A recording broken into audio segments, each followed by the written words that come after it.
right.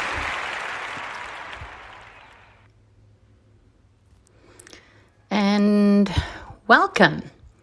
We have another session talking about all things related to breast cancer, education, and breaking the stigma.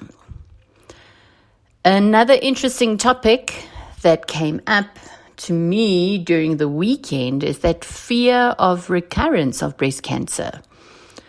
Besides the post-anxiety or the post-diagnosis anxiety that we spoke about previously, there's also a fear of, will the cancer ever come back? If you only had a mastectomy on the one side, will it come back to the other side? Am I still going to live?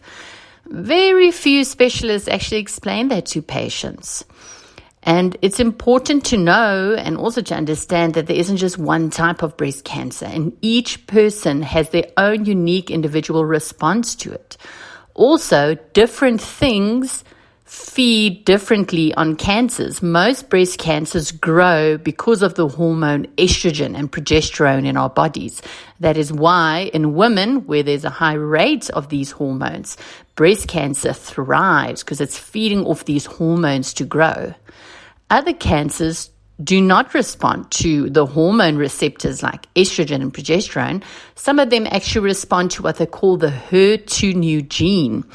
And this is similar to having a cold, and your GP won't specifically test for what strain of a cold you have. They tend to usually give you a broad spectrum antibiotic, which covers most of the strains currently making the rounds. And it's similar with cancers that respond to this specific gene. It's almost as if I can explain it, like a broad spectrum chemotherapy that is provided in the hopes that it would respond, but it doesn't always have the best response to chemotherapy as part of the treatment.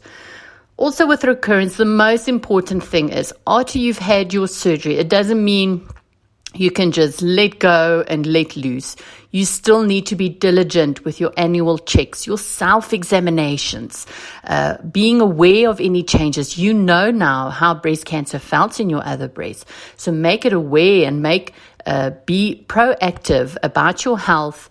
Make good, healthy eating and living choices. Overall, it's just good for your health, not just for the sake of a breast cancer diagnosis. So yes, and we'll talk about this more in our next session.